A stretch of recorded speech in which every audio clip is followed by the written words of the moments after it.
Some mistakes vanish in silence. Others explode into consequences no one can escape.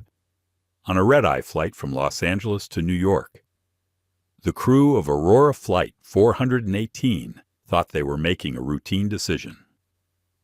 They looked at a quiet black woman in simple clothing and assumed she didn't belong in Seat 1A, the crown jewel of first class. With arrogance sharpened by prejudice, they tried to push her aside. But what they didn't know was that woman was Dr. Amara Sinclair, a visionary entrepreneur and the newly appointed owner of the very airline they worked for. What happens when arrogance collides with authority? When prejudice stands face to face with power, grace, and unshakable resolve? Would you have remained calm in her position, or would anger have broken through? How far can silence go before it becomes complicity? And in the span of 5 minutes, how can a flight crew destroy not only their own credibility, but their entire careers? This is more than just a story about a seat on a plane. It's a story about dignity, justice, and the price of underestimating someone who never needed permission to belong. If you believe prejudice should never fly, hit that like button, share this story, and subscribe to our channel. Now, let's begin. Some mistakes are easy to cover with a smile and a half-hearted apology. Others are so public, so breathtakingly careless, that they erase entire careers in the span of minutes. On Aurora Air Flight 418, a single miscalculation would change everything. The story began quietly, almost forgettably, in the private lounge at San Francisco International Airport.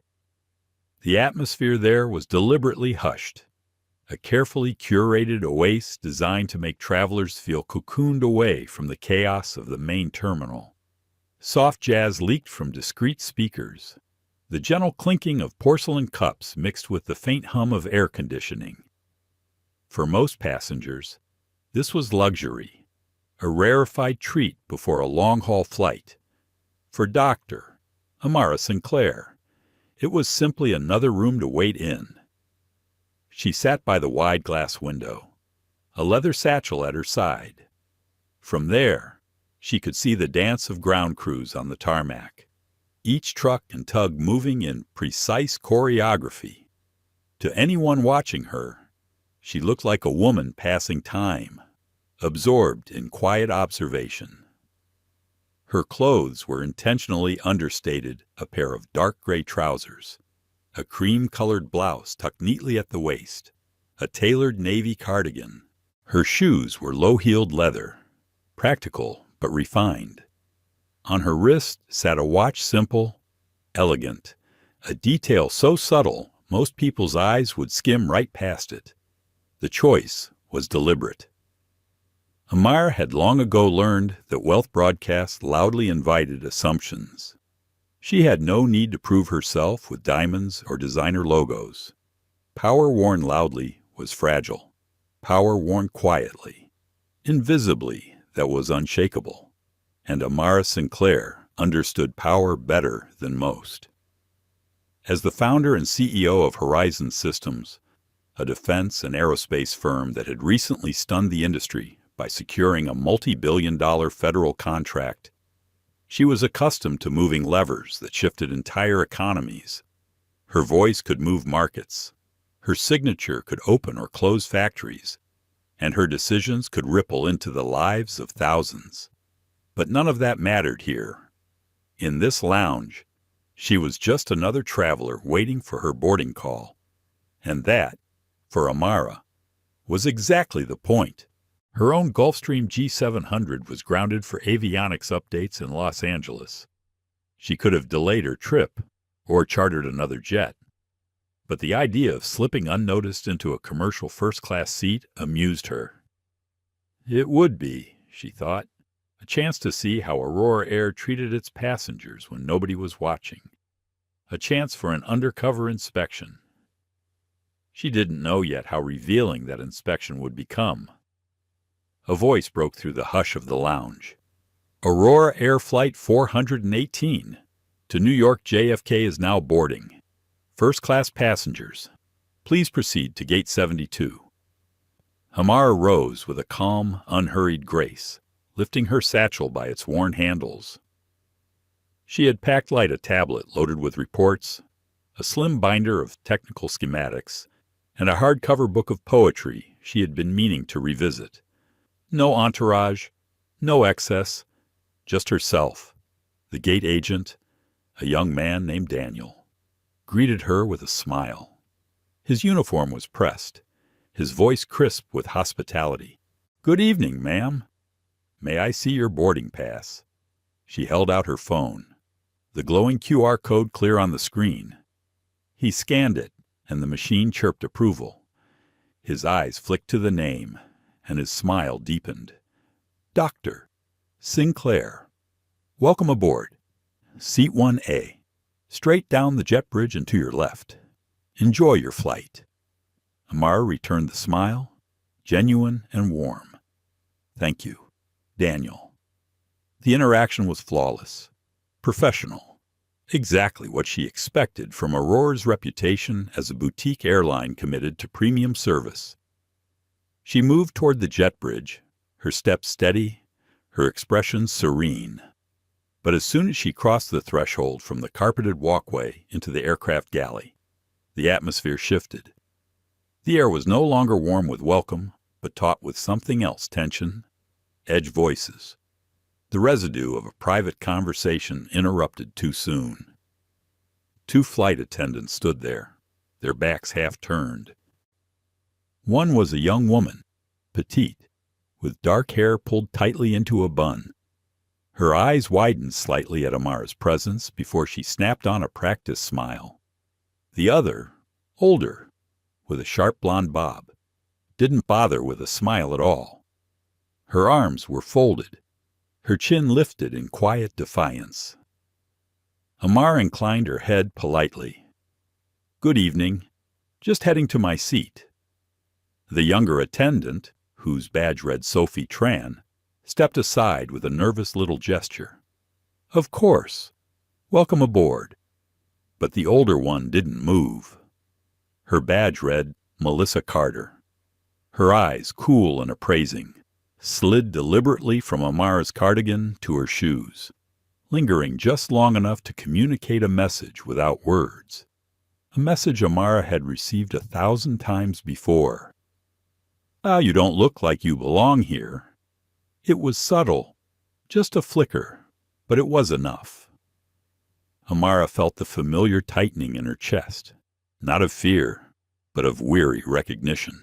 She had seen that look in lecture halls, in boardrooms, in gala ballrooms where she was the only black woman in a sea of faces that all blended into each other.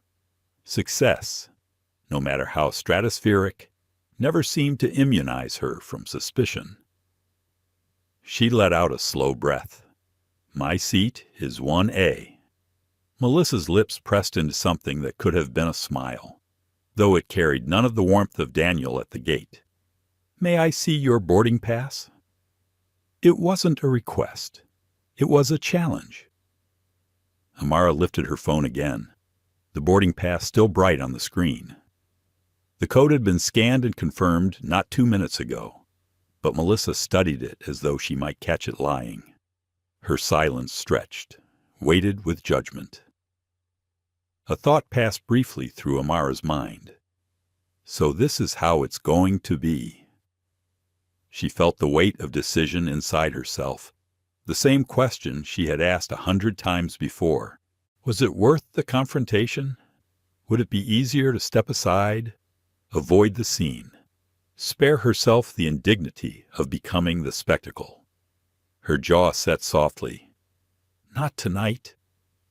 Melissa lowered the phone, her voice clipped. We've had glitches all evening.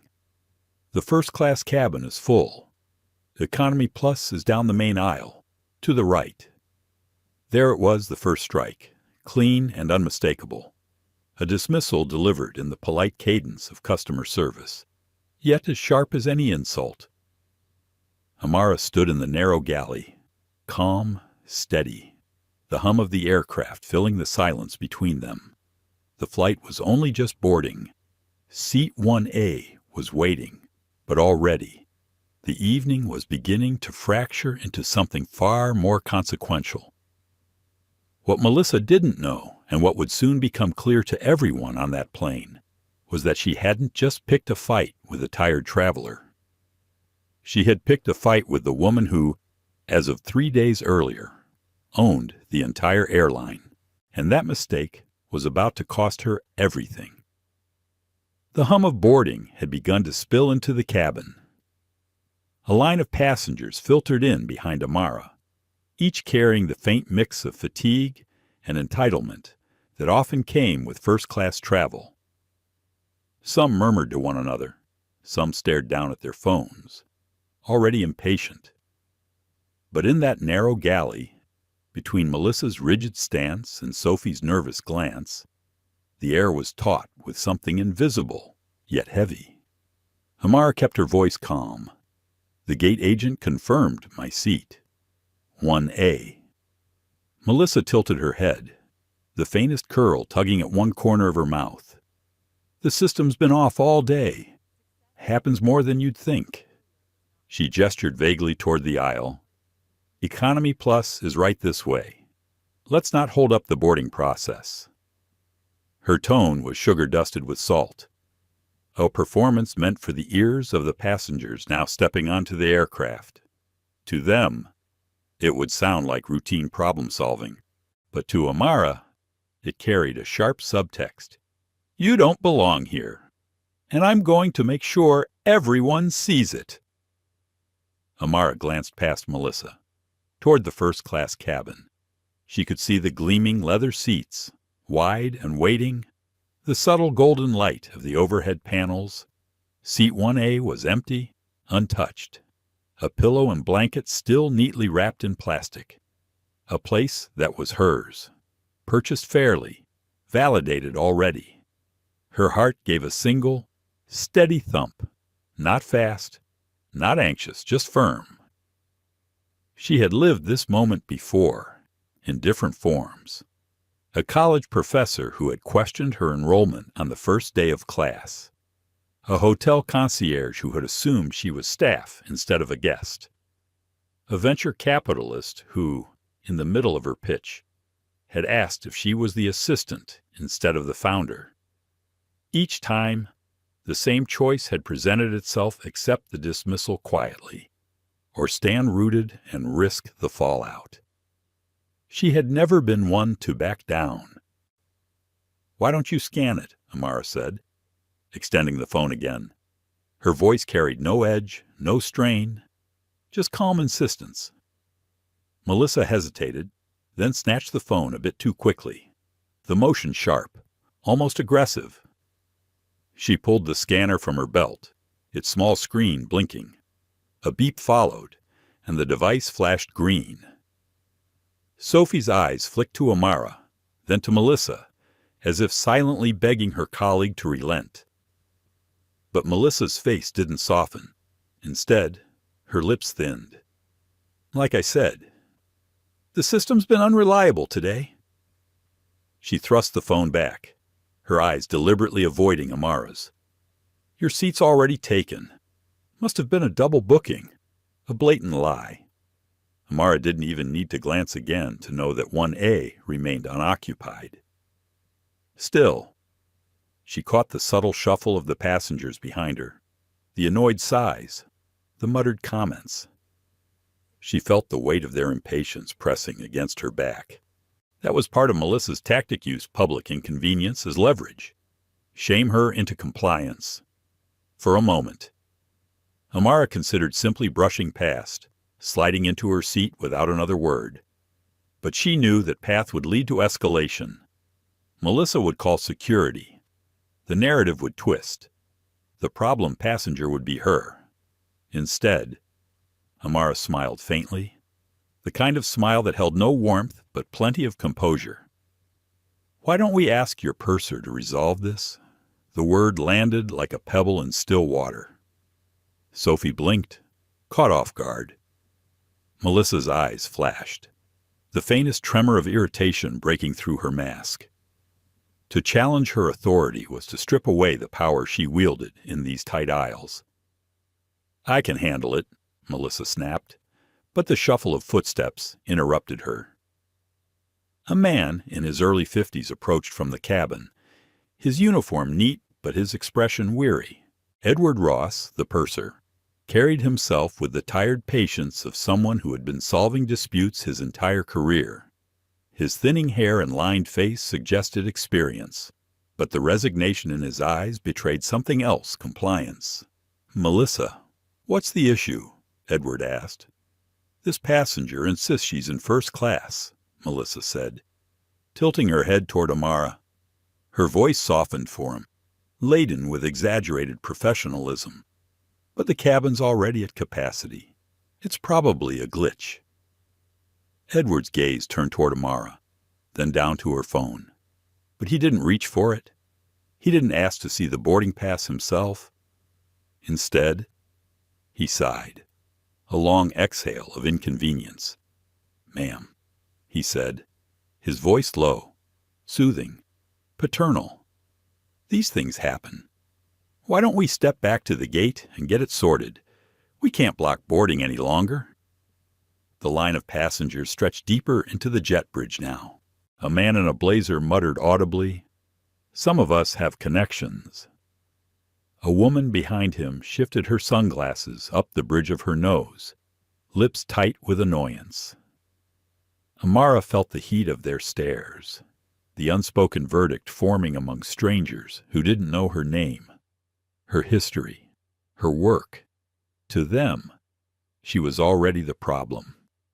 That was how prejudice worked, not always in raised voices or slurs, but in small assumptions, in the casual alignment of strangers against you before the facts were even considered. Her chest tightened, not with fear, but with that old, familiar weariness, the same exhaustion she had felt at 21, walking into her first Ivy League lecture hall, the only black woman in the room. The same exhaustion that had followed her into boardrooms where her voice had to be louder, sharper, more precise just to be heard. Success had dulled none of it.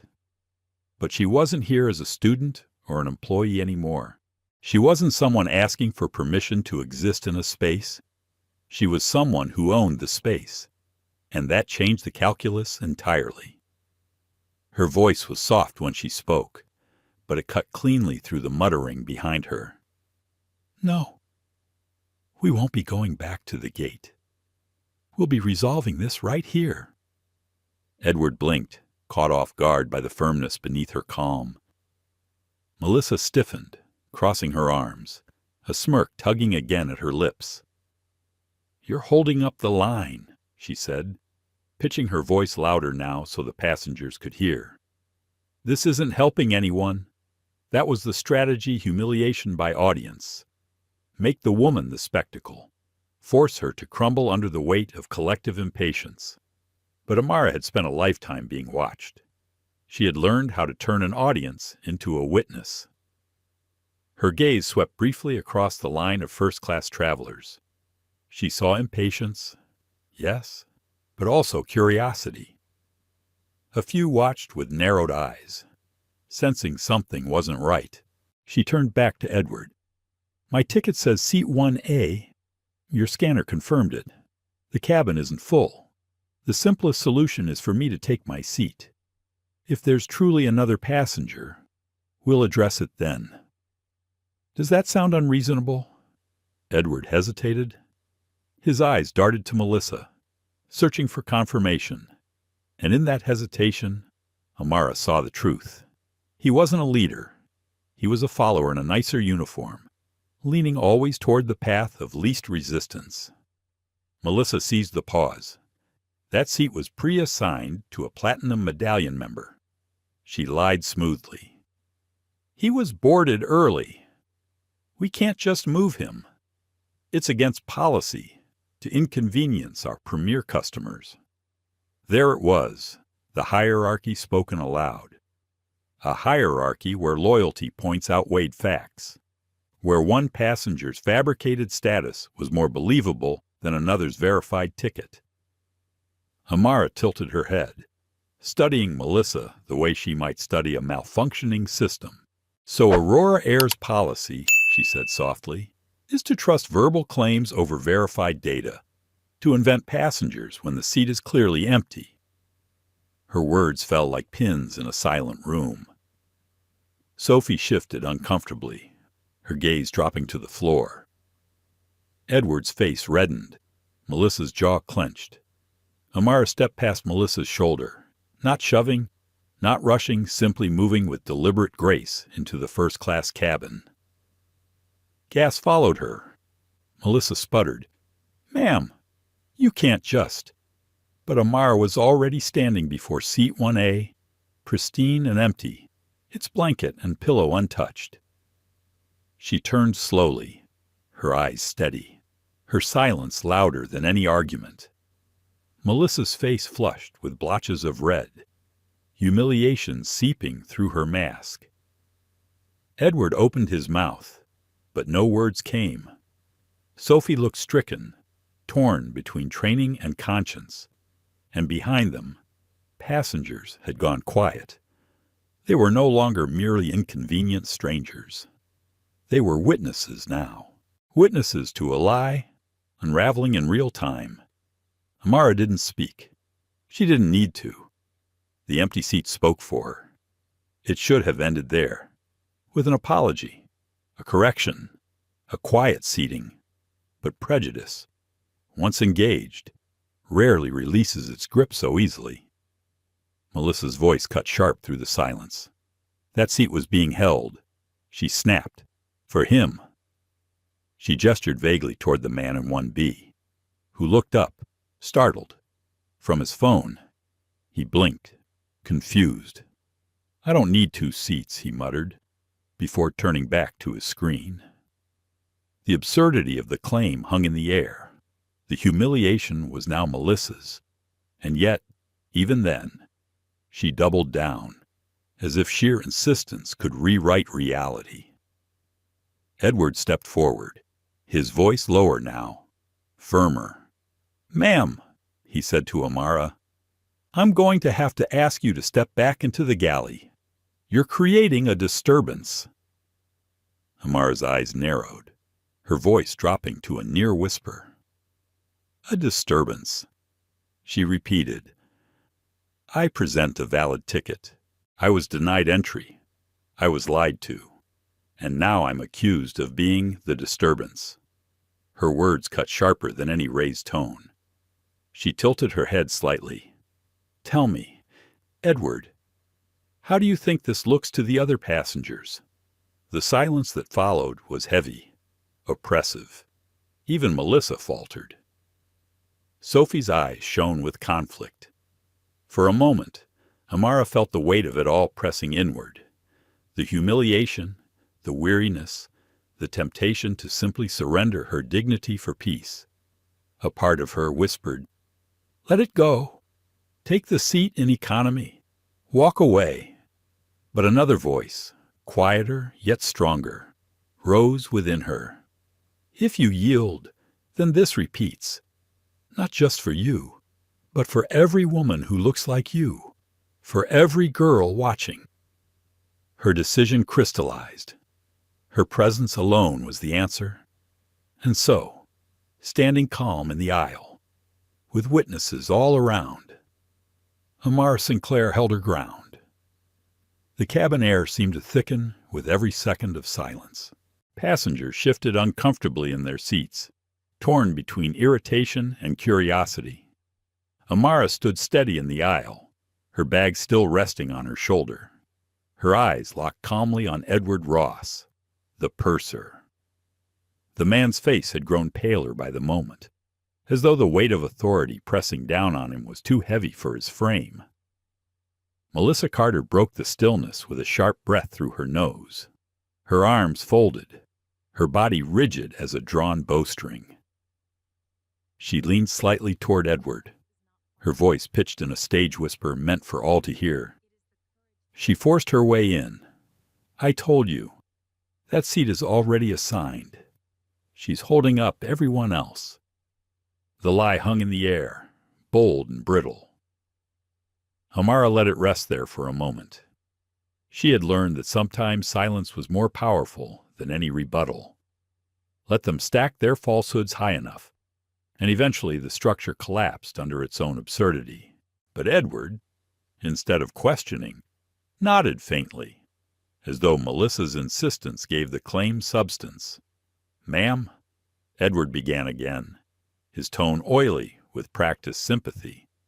"Please, let's step into the galley.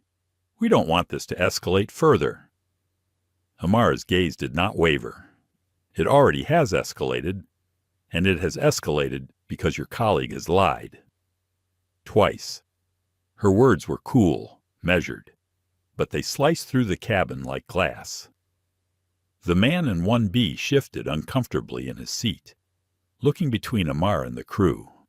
He knew the seat beside him had been empty. Everyone could see it, yet none spoke. None wanted to draw the spotlight. Melissa's lips curved in a smug little line, as though she had expected this resistance, even welcomed it. Some people thrived on confrontation, mistaking cruelty for strength. She was one of them. "Security," Melissa muttered, her voice low but carrying. "We'll have to call security if this continues." That was the moment the murmurs in the cabin began. A ripple of whispers. Words like problem passenger and holding up the flight floated through the air. Amara felt the eyes on her back, the weight of strangers' judgment layering upon her. It was a familiar weight, one she had carried since youth. She thought of her first year in graduate school, when a professor had once told her she spoke too confidently for a student. She thought of the boardroom in Chicago, where she had presented a groundbreaking propulsion design and been asked, by a competitor's executive, whether she had really written it herself. Every time, the room had chosen sides before facts. Every time, she had stood alone against a tide of presumption. Her hand tightened briefly on the strap of her satchel. She inhaled, steadying herself. "I will not leave this cabin," she said finally. "My seat is 1A. That is the truth. The scanner confirmed it. I am standing before the empty seat right now, and yet I am being told I am the problem." The firmness in her voice caught Sophie Tran off guard. The younger attendant's eyes widened, her lips parting as though she wanted to speak, but fear clamped her jaw shut again. Her gaze dropped to the carpet, shame creeping across her face. Melissa gave a sharp laugh, though it sounded more brittle than amused. "I've been working in aviation for 15 years. I know when there's a mistake. The seat is reserved. If you don't move, we'll have no choice but to escalate." It was Edward who stepped forward then, his voice firmer this time, trying to reclaim authority. "Ma'am, this is your final warning. Either step back into the galley or you will be removed from the aircraft. Removed." The word carried weight. For a split second, Amara felt the stirrings of anger rise beneath her calm, not at the threat itself, but at the utter ease with which it had been leveled, the speed with which suspicion turned into punishment when directed at someone who looked like her. Her heart whispered again, "Walk away.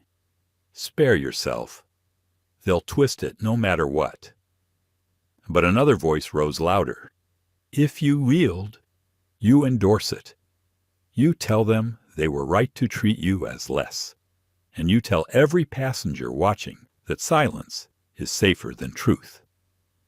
Her eyes narrowed slightly, but her tone remained calm. "If you attempt to remove me, you will be making a grave mistake." The cabin hushed. Even the murmurs paused. Melissa blinked, then scoffed. "A grave mistake. What are you going to do? Sue us?" Amara tilted her head, the faintest smile playing at her lips. "I don't need to sue you." The words carried no threat, no raised volume, but they landed with unsettling weight. Melissa faltered, her smirk wavering. It was then that the cockpit door opened. The sound of the latch clicking seemed louder than it should have been. Out stepped Captain Richard Hale, tall, broad-shouldered, his uniform crisp, his presence radiating the practiced authority of command. His eyes swept the scene, narrowing at the sight of a passenger standing firm against his crew. "What seems to be the problem here?" he asked, his voice low but edged with steel. Melissa's posture straightened instantly. "Captain Hale, this passenger is refusing to take her assigned seat. She's attempting to sit in first class without authorization. She's disruptive, argumentative, and now threatening us." The lies poured forth smoothly, as if rehearsed. Edward nodded silently, backing her up. Sophie remained still, her gaze fixed on the floor, her silence its own quiet betrayal.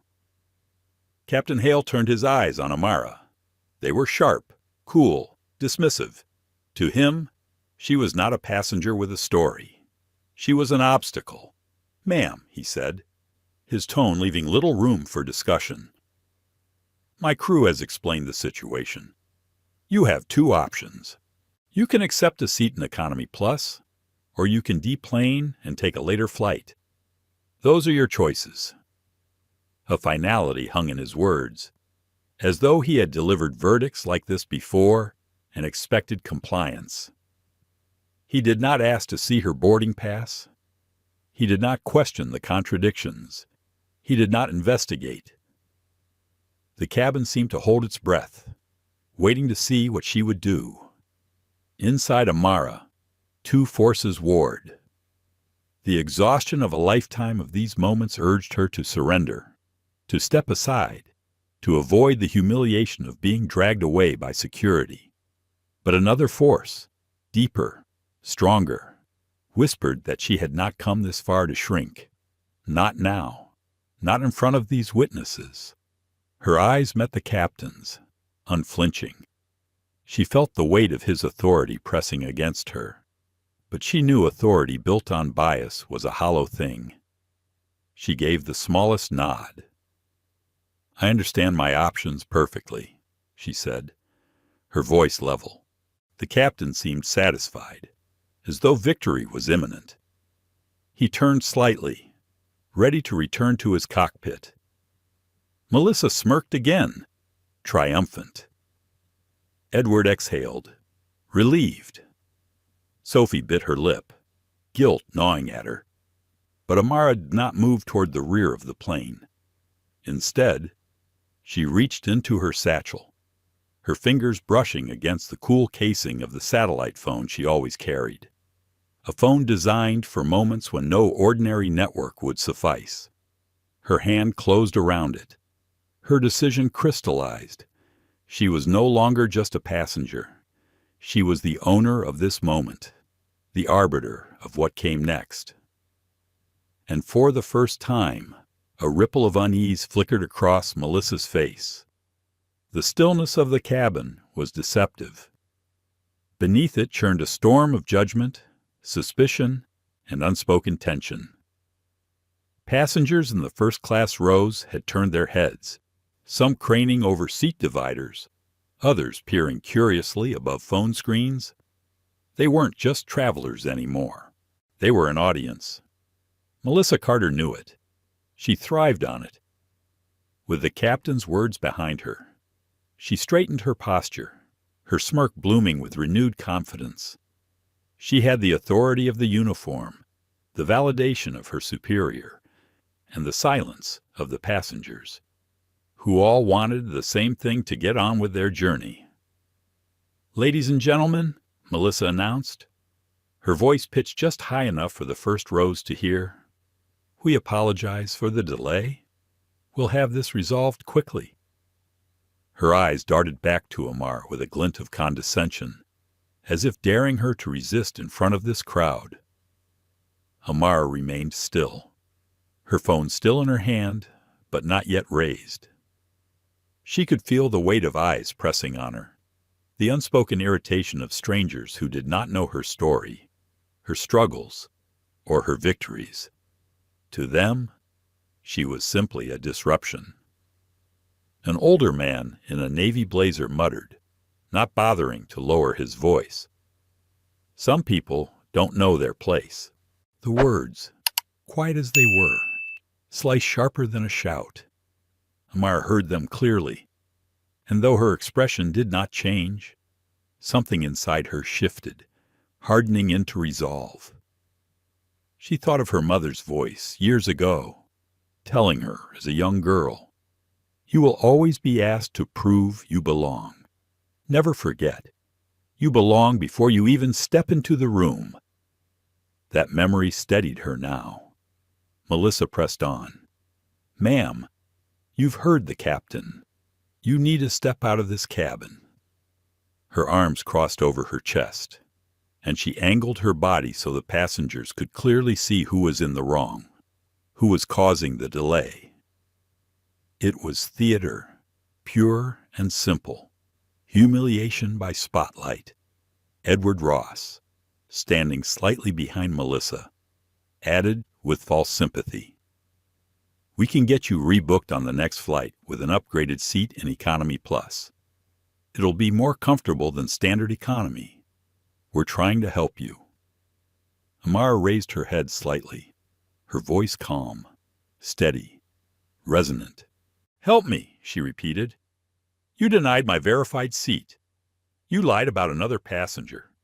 You insisted this cabin was full while it is not.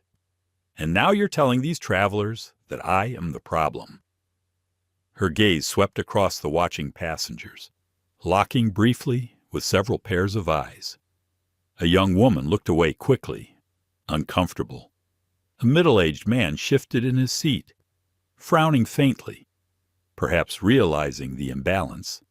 Most simply stared, unwilling to intervene. "This is not help," Amara continued softly. "This is prejudice, clothed in procedure."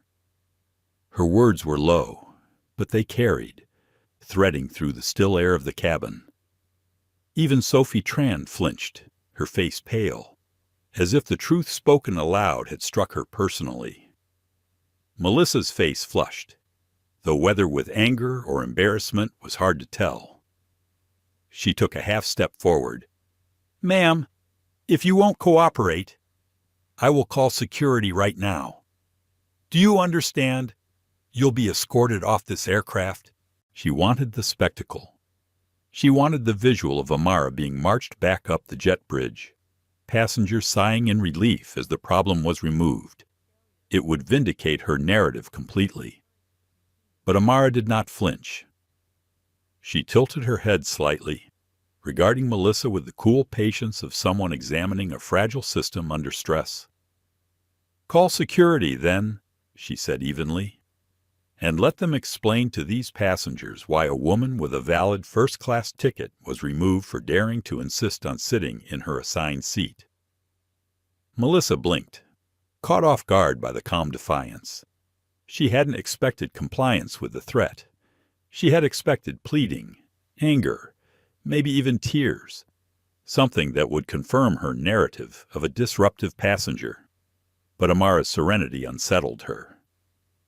Edward stepped forward again, his voice sharp now. "Enough. You're creating a scene. Captain Hale has already made the decision. If you don't step out now, we'll have you physically removed." A ripple of discomfort passed through the cabin. The words "physically removed" carried echoes of news stories, viral videos of passengers dragged from flights, lawsuits that had haunted airlines for years. A few passengers exchanged uneasy glances. Amara let the silence stretch for a moment. She could feel the knot of tension in her chest, the old temptation to yield. But she knew if she stepped aside, it would not end here. She thought of Sophie's silent face, of every other junior employee who might one day witness injustice and believe silence was survival. If Amara gave in, she would confirm that belief. Her decision crystallized like steel. Slowly, she lifted the satellite phone from her satchel. The matte casing caught the cabin's light, its utilitarian design standing out against the sleek consumer devices around her. She pressed a single button. The line clicked instantly. Marcus Lane, came the calm, professional voice of her chief of staff. "Marcus," Amara said softly, her eyes never leaving Melissa's. The quiet authority in her tone carried across the space, unsettling in its steadiness. "Protocol Indigo. Flight 418, San Francisco Gate 72. Immediate execution." The cabin froze. Passengers who had been shifting in irritation now stilled completely, sensing the gravity in her tone. Melissa frowned, confusion flickering across her features. Edward's lips parted, uncertain. Sophie's eyes widened, recognition dawning that something extraordinary had just been set in motion. "Understood," Marcus's voice replied through the phone. The faint clicking of keyboards echoed behind him. "Consider it done." Amara ended the call with a quiet press of her thumb. She slipped the phone back into her bag with unhurried precision, then looked calmly at the crew assembled before her. Melissa tried to recover, her voice brittle. What was that supposed to be? Some kind of threat. Amara did not answer. She simply turned and lowered herself gracefully into seat 1A, placing her bag neatly at her feet. It was the stillness, more than anything, that unnerved them. No shouting, no struggle, no scene, just calm, deliberate presence. Then the intercom crackled.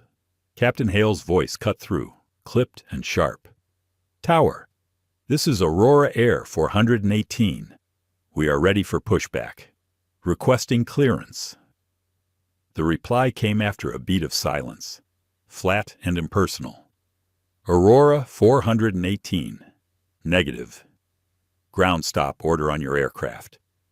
Hold position at Gate 72. Repeat. Ground stop order. Override priority Alpha." The words ricocheted through the cabin. Passengers looked at each other in confusion. Edward's face blanched. Melissa froze. Sophie covered her mouth with her hand. Captain Hale's voice returned, incredulous. "Ground stop." On whose authority were buttoned up and ready. The tower's response was sharp, final. Authority listed as Sinclair. Repeat Sinclair. Maintain position. Do not depart. The cabin erupted in whispers. The name rang through the air like a struck bell. Sinclair. Melissa's head whipped toward Amara, her face draining of color. Edward swayed slightly, gripping the seat back for balance. Sophie's eyes darted from Amara to the intercom, realization dawning, and in seat 1A, perfectly composed. Amara Sinclair folded her hands in her lap and gazed ahead, her presence steady as stone. The humiliation had flipped. The stage was still set, the audience still watching. But now the script had changed. Melissa Carter had no idea she was seconds away from becoming the villain of a story that would outlive her career. The cockpit door slammed open with more force than was necessary. Captain Richard Hale strode into the cabin, his jaw tight, his mustache bristling like the edge of a blade. His uniform was immaculate, his captain's stripes gleaming beneath the fluorescent cabin lights. Authority clung to him like a second skin, and he wielded it as though it could not be challenged. Behind him, the whispers of the passengers swelled, cresting like a tide. Some raised their phones discreetly, recording the strange unfolding drama. Others leaned into the aisles, eager to witness the clash between a passenger who refused to bend and a captain whose authority had never been questioned. Captain Hale's eyes landed first on Edward Ross, the purser, whose posture screamed unease, then on Melissa Carter, whose rigid stance had softened into something close to panic. Finally, his gaze fixed on Amara Sinclair, seated now in 1A, her hands folded neatly in her lap, her face the very picture of calm composure. "What in God's name is going on here?" the captain demanded, his voice low but thunderous in its resonance. Melissa was quick to answer, seizing the chance to reclaim her narrative.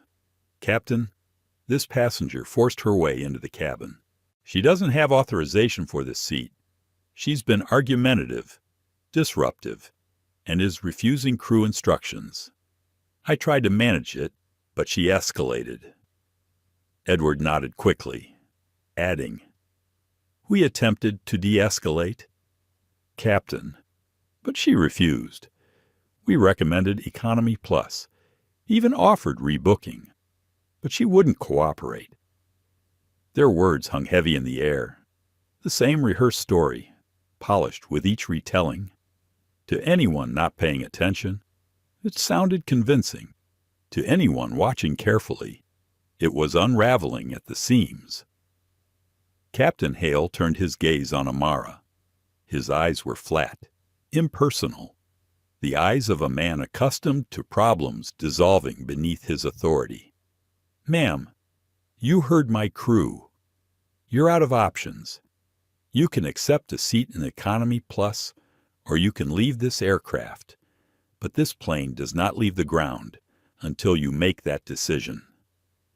The murmurs of passengers grew louder, feeding on the tension. Some muttered approval, siding instinctively with the captain and his crew. Others frowned, sensing the imbalance. The line between support and discomfort blurred. Amara tilted her head slightly, her expression unshaken. "Captain Hale," she said softly, her voice carrying just enough to silence the whispers, "what you have just done is accept the most biased, irrational account of events without asking for a shred of evidence.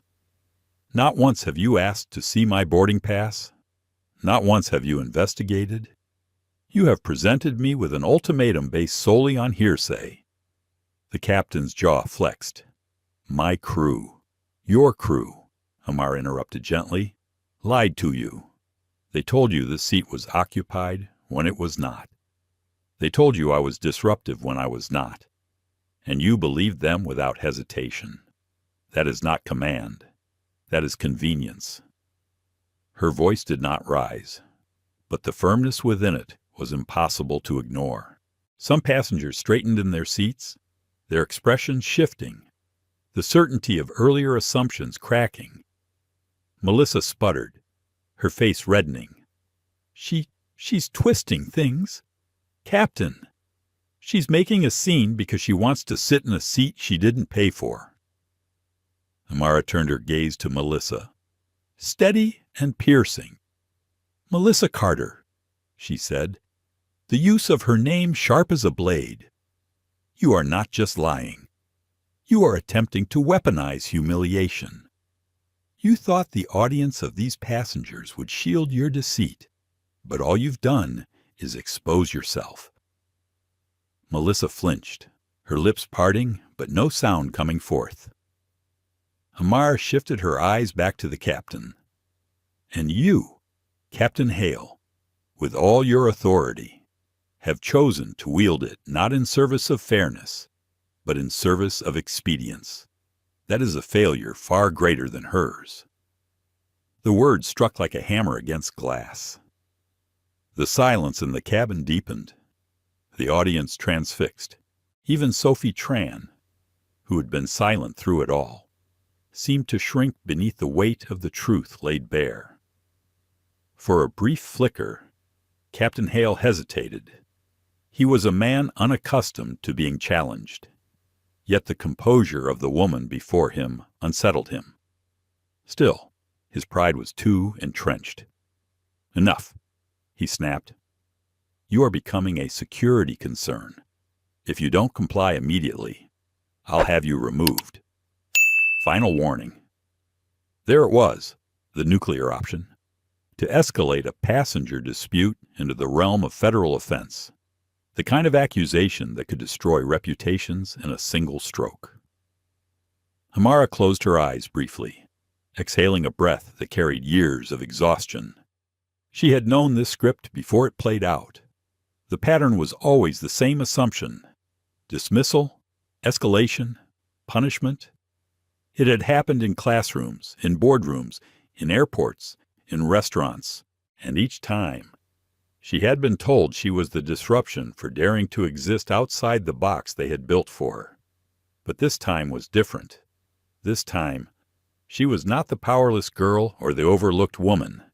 She was the owner of the stage. The disease she had just purchased had revealed itself before she even took her seat. Her eyes opened, calm and unwavering. "Very well, Captain," she said softly. "If those are my only options, then I will make a third." Her hand slipped once more into her satchel. She withdrew the satellite phone, its weight solid, undeniable. She pressed a single button. "Marcus," she said into the receiver, her voice steady, unhurried.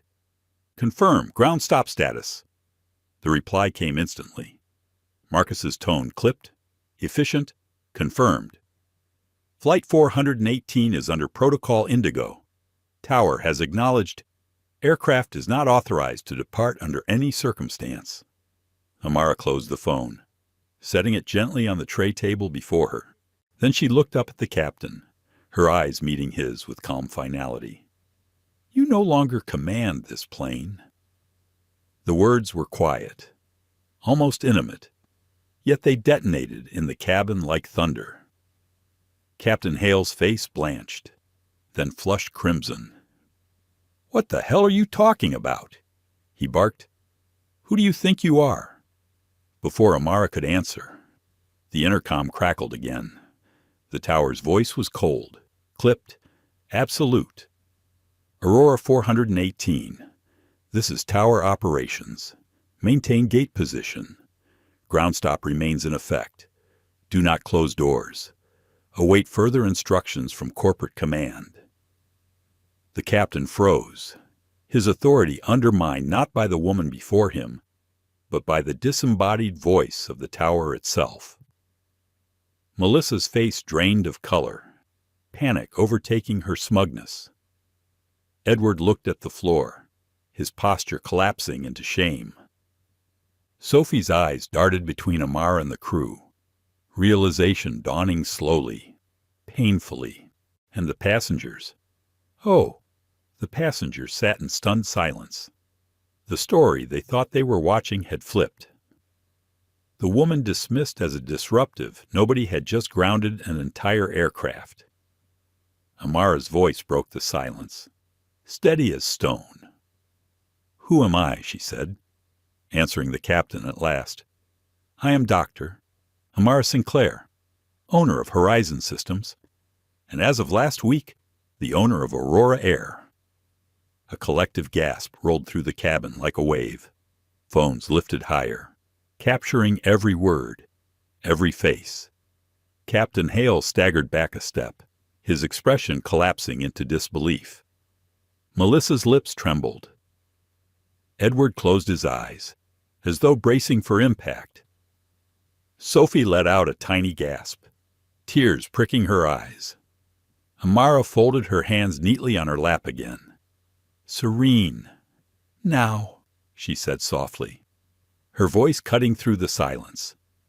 "Shall we continue this conversation with the truth?" The name hung in the air like smoke after a gunshot. "Dr. Amara Sinclair." Passengers repeated it in hushed tones, some with dawning recognition, others with disbelief. The quiet hum of smartphones recording had grown louder, the faint buzz of cameras capturing the moment that was no longer just a passenger dispute, but a spectacle. Melissa Carter's knees wobbled beneath her. She had spoken down to this woman, lied to her face, dismissed her as an inconvenience, and now, in the cold clarity of hindsight, every word she had uttered replayed in her mind like a curse. Her breath came shallow, her throat dry, her face flushing with the shame of realization. Edward Ross leaned against the bulkhead, the color draining from his cheeks. The purser, a man who had built his career on quiet compliance, now stood exposed. His silence, his quick agreement with Melissa's narrative, had placed him on the wrong side of judgment. Captain Richard Hale's fury was visible. His hands clenched into fists at his sides, but beneath the anger was fear, a gnawing recognition that his authority had just been eclipsed by someone he could not overrule. Sophie Tran trembled near the galley. Tears pricked her eyes, not from guilt alone, but from the sheer magnitude of what she was witnessing. She had seen injustice before, small, everyday injustices that passed with a shrug and silence. But never had she seen one unravel so completely, so publicly, in the space of minutes. The intercom crackled again. "Aurora 418. This is Operations Control. Corporate directive incoming. Stand by." The words landed heavily. Corporate directive. Everyone on board understood the significance. In the airline world, corporate directives were rare, powerful, unquestionable. They overrode even the captain's command.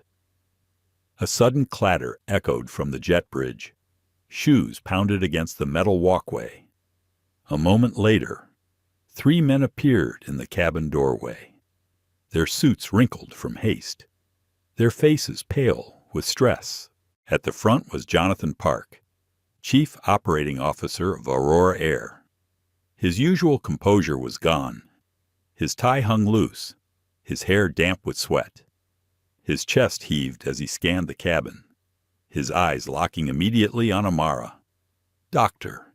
Sinclair," he gasped, his voice trembling. "My God, I came as soon as I received the call." Passengers gasped again. Melissa's hand flew to her mouth. Edward's knees nearly buckled. Sophie covered her lips, whispering a prayer under her breath. Jonathan stumbled forward, nearly tripping over a passenger's bag in the aisle. He righted himself, standing before Amara like a man awaiting judgment. "Dr. Sinclair," he repeated, his voice cracking with urgency. I am profoundly sorry. There has been a catastrophic misunderstanding." His words spilled out like water from a cracked dam. "This behavior, this treatment, it does not reflect Aurora's values. It does not reflect my leadership. It is unacceptable, entirely unacceptable." Melissa swayed on her feet, her eyes wide with horror. Edward stared at the floor, wishing he could vanish into the carpet. Captain Hale remained rooted, rigid, his pride preventing him from breaking even as the truth swallowed him whole. Amara leaned back slightly in her seat, her expression serene. Her calm was more unnerving than any display of anger. She let Jonathan's words tumble forth unchecked, his desperate apologies filling the silence. Only when he stopped to draw breath did she finally speak. "Mr. Park," she said softly. The COO's eyes snapped up, relief flashing across his face at being acknowledged. "You are just in time. We were in the middle of a case study." The passengers leaned in, straining to hear her words. The crew stiffened. Even Jonathan looked confused, his apology faltering. Amara rose smoothly from her seat, her presence commanding the cabin with quiet gravity. She turned first to Melissa. "Miss Carter," she began, her tone precise, cutting. "Your role is to be the face of Aurora's customer experience. Instead, you became its greatest liability. You lied repeatedly. You escalated conflict rather than resolved it. You humiliated a paying passenger in front of others. Do you understand what that makes you?" Melissa shook her head desperately, tears brimming in her eyes. It was a misunderstanding," she whispered, her voice trembling. "I didn't mean—" My company does not subsidize your bad days, Amara said, her voice cold as steel. Intentions are irrelevant when the result is systemic prejudice. Melissa crumpled into the nearest jump seat, burying her face in her hands. Amara turned next to Edward Ross. Mr. Ross, you were supposed to be the leader in this cabin. When faced with conflict, your responsibility was to investigate, to mediate, to ensure fairness. Instead, you chose the comfort of complicity. You accepted lies because they were easier than truth. You failed your crew, your passengers, and your uniform. Edward could not meet her eyes. His lips parted, but no defense came. His silence was its own confession. Amara's gaze shifted to Captain Hale. The man stood stiffly, his pride a brittle armor. And you, Captain, she said quietly. Her voice carried the weight of profound disappointment. You are entrusted with the ultimate authority aboard this aircraft. But authority is not a privilege. It is a burden. It requires fairness, sound judgment, impartiality. And what did you do? You took the word of your crew without question. You issued ultimatums rather than asking questions. You were ready to eject a ticketed passenger based on hearsay. Captain Hale's eyes narrowed, his face reddening. I was protecting my crew, he snapped. You were protecting your convenience, Amara replied evenly. True leadership is not measured in how swiftly you silence dissent, but in how thoroughly you seek truth. And you failed. The captain's chest rose and fell sharply. For once, he had no retort. Finally, Amara's eyes softened as they turned to Sophie Tran. The young attendant trembled under her gaze, tears streaking silently down her cheeks. And you, Miss Tran, Amara said gently, you are new. You are afraid. I could see the conflict in you from the moment I stepped on board. You knew this was wrong, but you remained silent. Remember this lesson. Silence, in the face of injustice, is complicity. Let it guide you for the rest of your career, wherever it takes you. Sophie's lips trembled as she whispered, I'm sorry. Amara nodded slightly, the faintest gesture of grace. Then she turned to Jonathan Park, whose face was slick with sweat. Mr. Park, you have now seen firsthand the culture you are responsible for. A culture where lies outweigh truth, where prejudice masquerades as procedure, where authority is used as a shield for arrogance rather than a tool for fairness. This ends today. Jonathan swallowed hard, nodding rapidly. Yes, Doctor. Sinclair. Yes, absolutely. Whatever you require. Good, Amara said calmly. She looked back at the crew. Effective immediately. Melissa Carter, Edward Ross, and Captain Richard Hale are relieved of duty, permanently. Their employment with Aurora Air is terminated for cause. Security will escort them from this aircraft. Gas filled the cabin. Melissa let out a choked sob, covering her face. Edward closed his eyes, sagging against the bulkhead. Captain Hale's nostrils flared, his jaw clenched, but he said nothing. Sophie's eyes widened, stunned, but Amara's gaze returned to her. Steady. You, Miss Tran, will be reassigned. You have potential. Do not waste it in silence again.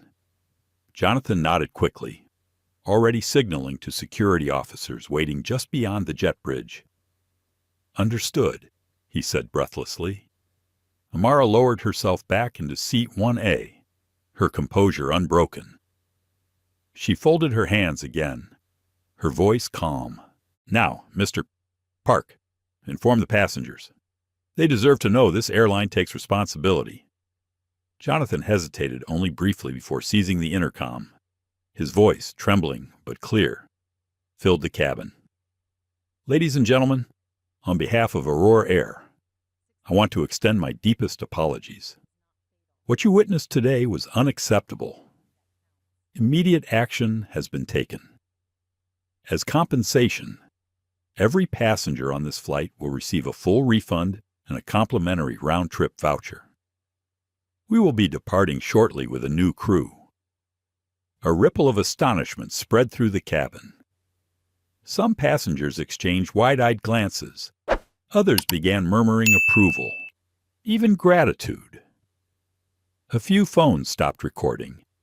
The story had reached its climax. Amara leaned back into her seat, her eyes drifting to the window. Outside, the tarmac glowed under the floodlights, trucks and tugs frozen in place by the corporate command. She let out a breath she hadn't realized she was holding. Not a sigh of relief, but one of resolve. This wasn't victory. It wasn't vengeance. It was accountability. A first incision in a system she now owned. The real work, rebuilding the culture, reshaping the values, lay ahead. But tonight, a lesson had been carved into stone, and everyone on board would remember it. The walk of shame was long and heavy. Security officers appeared at the cabin door, their presence quiet but immovable. Melissa Carter resisted at first, her voice breaking as she pleaded, "It wasn't like that. I swear I didn't mean." Her protest dissolved into sobs as she was guided gently but firmly toward the jet bridge. Edward Ross followed, his face pale, his shoulders slumped. He looked less like a leader of a cabin crew and more like a man condemned by his own cowardice. His lips moved silently, whispering words only he could hear, as though rehearsing excuses he would never get the chance to utter. Captain Richard Hale came last. Unlike the others, he did not falter. His back was straight, his chin lifted, his stride brisk with defiance. His face was a mask of cold fury, the kind of pride that refused to admit failure, even as the ground fell away beneath him. To the passengers, he looked like a deposed king, stripped of his throne, yet unwilling to bow. Sophie Tran remained at the front of the cabin, trembling, watching the others vanish down the jet bridge. She didn't move. She didn't speak. For her, the moment was not punishment, it was survival. When the door closed behind them, a hush fell over the cabin. It was the silence after a storm, heavy and fragile. Passengers exchanged glances, some uneasy, some wide-eyed with disbelief. A few whispered to one another, but no one spoke loudly. They all seemed to know they had just witnessed something extraordinary. Amara Sinclair sat quietly in seat 1A, her bag tucked beneath the seat, her posture serene. She had not smiled, not once during the ordeal, and she did not smile now. For her, there was no joy in this, only the grim satisfaction of a system held accountable. Jonathan Park, still pale with shock, stood near the intercom. His hand shook slightly as he returned the receiver to its hook. He turned toward Amara, his voice quiet, deferential. "Doctor, Sinclair, a replacement crew is on the way. They'll be here in minutes. I've already given instructions to operations." Amara inclined her head slightly, acknowledging him. "Good. See to it that the passengers are comfortable in the meantime." Jonathan nodded quickly. "Yes, of course." He turned to address the passengers again. "Ladies and gentlemen, refreshments will be served as we wait for the new crew. Please accept our apologies for the delay." His words were smoother this time, his executive polish slowly returning. As Jonathan moved toward the galley, Amara leaned back into her seat. For the first time since boarding, she allowed herself to exhale deeply. Her chest loosened, but only slightly. The truth was, she felt no triumph, no victory. What she felt was heavier exhaustion. It wasn't just this incident. It was every moment that had led to it. The professors who had doubted her, the executives who had questioned her competence, the investors who had underestimated her because of her skin, her gender, her calm refusal to fit into their stereotypes of power. Yet tonight had been just another scene in a play she had performed all her life. Her eyes drifted to the window. Outside, the tarmac lights glowed in a steady rhythm, illuminating the silhouettes of ground crew frozen in place, waiting for instruction. To them, this was just another flight delay. But to her, it was proof of how deep the rot had spread inside this company she now owned. A soft voice pulled her back. "Doctor." Sinclair O'Mara turned her head. Sophie Tran stood in the aisle, her hands clasped in front of her, her eyes wide and wet with tears. She looked young, far younger than her uniform suggested. "Yes," O'Mara replied softly. Sophie swallowed hard. Her voice cracked. "I wanted to say I'm sorry. I should have said something. I knew it was wrong. From the beginning. She faltered, her words breaking under the weight of her guilt. "I was afraid. I didn't want to lose my job." O'Mara studied her for a long moment. Sophie's fear was real, raw. It was the fear of someone caught between conscience and survival, a fear O'Mara knew intimately. "You're young," O'Mara said gently, "and fear is a powerful teacher. But remember, this silence in the face of injustice is not safety. It is surrender. And surrender only feeds the very thing you fear." Sophie nodded, her tears slipping down her cheeks. "I'll remember. I promise." O'Mara's gaze softened. "See that you do, because the world will test you again. And when it does, you'll need to choose." Sophie inhaled shakily, wiping her eyes before stepping back, her shoulders straighter than before. Moments later, the cabin door opened again. This time, a new crew entered. Their presence was different, calm, efficient, professional. The new purser, a woman in her 40s with steady eyes and a commanding yet kind demeanor, approached O'Mara first. "Doctor Sinclair," she said quietly, inclining her head with respect. "My name is Angela Ruiz. It's an honor to serve you tonight. Please let us know if there is anything you require." O'Mara offered a faint smile, weary but sincere. "Just a safe and punctual journey." "Miss Ruiz." Angela nodded firmly. "Consider it done." The new crew dispersed, moving with practiced precision. They began offering water, adjusting seats, addressing passengers with a courtesy that felt genuine rather than forced. The contrast was stark. The cabin's tension eased, conversations resumed, quiet but less strained. Jonathan Park remained near the galley, his phone pressed to his ear, whispering rapid instructions to someone at headquarters. His eyes darted nervously toward O'Mara every few seconds, as if to reassure himself she was still there, still watching. O'Mara opened her leather satchel and withdrew a thick folder of documents, technical schematics, proposals, diagrams, work she had intended to review during the flight. She placed it on the tray table before her, but did not open it. Her mind was elsewhere. She thought of the passengers who had witnessed everything. How many of them had judged her before the truth was revealed? How many had believed Melissa's lies? She thought of the man who had muttered, "Some people don't know their place."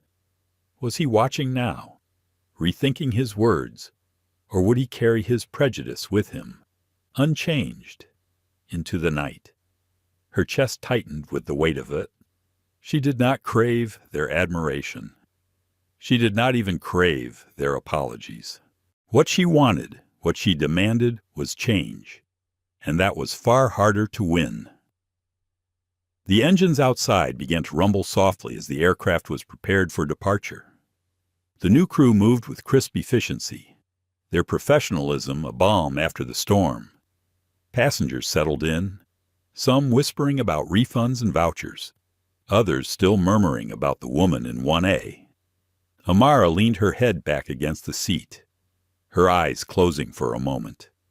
The fatigue pressed in, heavy, relentless.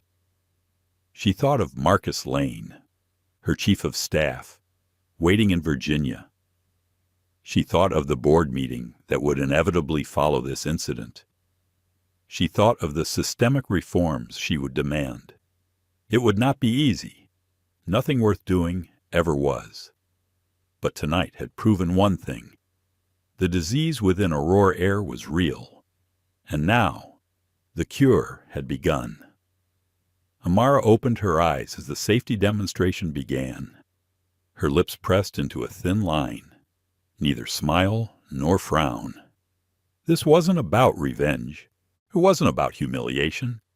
It was about accountability. And she was just getting started. The cabin doors sealed with a heavy thud. Outside, the jet bridge retracted, groaning as it pulled away from the aircraft. For the first time in what felt like hours, the air inside the cabin shifted. It was no longer thick with confrontation and judgment. It was lighter, steadier, filled with the quiet murmur of passengers preparing for departure. Angela Ruiz, the new purser, moved down the aisle with a kind of calm authority that seemed to reset the atmosphere. She greeted each passenger with genuine warmth, her voice even, her smile soft. The other attendants mirrored her professionalism, their presence efficient and unshaken. It was as though the entire cabin had been rewoven in minutes. Jonathan Park stood near the galley, his phone still in his hand. His tie was straighter now, his posture stiffer. He was slowly regaining the shell of an executive, though the tremor in his fingers betrayed how rattled he remained. He didn't dare approach Amara again. He simply hovered at the edges, waiting for her signal. Amara Sinclair sat quietly in 1A, her satchel tucked beneath the seat, her body composed but weary. She had not spoken since her verdict. She had no need to. The silence surrounding her was no longer hostile. It was reverent, watchful. Passengers who had once doubted her now whispered her name with awe. The safety demonstration began. Amara watched with detached attention, though she already knew every word. Her mind was elsewhere, her thoughts heavy. The engines roared to life, deep and resonant, vibrating through the floor beneath her feet. The aircraft began to push back from the gate, the runway lights outside shimmering like a necklace of stars. Passengers fell silent, some gripping armrests, others closing their eyes. The familiar ritual of departure took hold. As the plane taxied, Amara closed her eyes briefly. The hum of the engines blended with the steady announcements, creating a cocoon of sound. But inside her mind, the storm still raged. She thought of Melissa Carter's face, twisted with arrogance, then crumbling into fear. She thought of Edward Ross's weakness, the way he had folded into silence. She thought of Captain Hale's pride, brittle and unyielding even as it shattered. And she thought of Sophie Tran Young, afraid, silent, but not beyond redemption. Her chest tightened as another memory surfaced. A boardroom in New York, 10 years earlier. A proposal she had presented, revolutionary in design, flawless in execution. The older men at the table had nodded, their lips tight, their questions sharp but dismissive. Hours later, one of them had pulled her aside, his tone paternal. "You're talented," he had said, "but people like you need to learn humility. People like you." She had smiled then, polite, composed, refusing to let him see the fire his words had lit. Tonight, she had heard echoes of the same phrase. Some people don't know their place. The engines roared louder as the plane accelerated down the runway. The force pressed her back into her seat, the vibration shuddering through her chest. The wheels left the ground with a soft lurch, the cabin tilting upward, climbing into the dark California sky. The city lights below scattered like jewels against velvet. Amara stared out the window, her reflection faint against the glass. She did not feel relief. She did not feel triumph. She felt the weight of responsibility pressing heavier than ever. Aurora Air was hers now. Its failures were her failures. Its sickness was her burden to cure. Tonight had been a symptom, loud and undeniable, but she knew there were quieter symptoms, buried deeper, hidden in policies and practices, in training manuals and corporate cultures. To cure this disease, she would need more than authority. She would need resilience. She would need allies. A soft voice interrupted her thoughts. "Excuse me, Doctor. Sinclair." Angela Ruiz stood beside her seat, holding a tray with a glass of water. Her smile was respectful, steady. "Would you like anything to drink before meal service begins?" Amara looked at the glass, condensation beating along its surface. She accepted it with a quiet nod. "Thank you. This will do." Angela inclined her head. "If there is anything else, please don't hesitate." She moved on, her presence leaving a trail of calm in her wake. Amara sipped the water slowly, her eyes returning to the window. She thought again of Sophie. The young attendant had looked broken, but not beyond hope. Amara knew the weight of silence, the way fear of consequence could chain the tongue. But she also knew that every silent witness was a lost chance for justice. Her thoughts deepened. How many Sophies were scattered throughout this airline? How many Melissa Carters were leading them? How many Edward Rosses were failing to challenge them? How many Captain Hales were ruling their cabins with unchecked pride? The magnitude of the problem pressed against her, vast and daunting, but she did not shrink from it. She never had. A voice broke through the quiet, this time from across the aisle. "Dr. Sinclair." It was the man in 1B, the one who had smirked earlier as the drama unfolded. His phone was now tucked away. His expression had shifted from amusement to something closer to awe. "I just wanted to say—" He hesitated, searching for words. "What you did standing your ground like that, it was remarkable. I don't think anyone else could have done it." Amara regarded him calmly. "Anyone could have," she said softly. "The question is whether they would." The man nodded slowly, his cheeks flushing. He leaned back in his seat. Silent again, a woman in 2A caught Amara's eye, her expression one of quiet respect. She gave the faintest nod, acknowledging what had been done, what had been revealed. Amara inclined her head slightly in return. The ripple was subtle, but real. Perspectives had shifted tonight. Perhaps not for all, but for some. And that mattered. The cabin lights dimmed as the plane reached cruising altitude. Outside, the stars glittered across the sky, infinite and indifferent. The hum of the engine settled into a steady rhythm, a heartbeat in the silence. Amara opened her satchel again, pulling out the folder of schematics. She laid it open on the tray table, the pages filled with complex diagrams and equations. For a long moment, she stared at the lines and numbers without seeing them. Her mind was elsewhere on Aurora's future, on the battles to come, on the weight she carried not just for herself, but for every passenger who would one day walk onto one of her planes. She thought again of her mother's voice. Never forget, you belong before you even step into the room. Tonight. She had not just stepped into the room. She had claimed it. And tomorrow, she would begin reshaping it. She closed the folder again, sliding it back into her bag. She leaned her head against the seat, her eyes heavy, her body finally surrendering to fatigue. For the first time that night, she allowed herself to rest.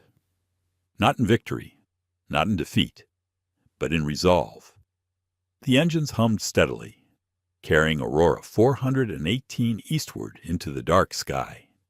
And in seat 1A, Amara Sinclair sat in silence, her presence a quiet promise that the world would not remain unchanged. The cabin settled into a strange calm.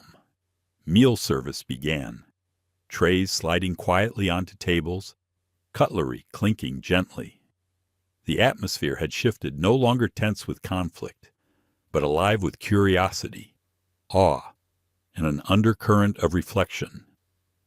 The passengers weren't just travelers anymore.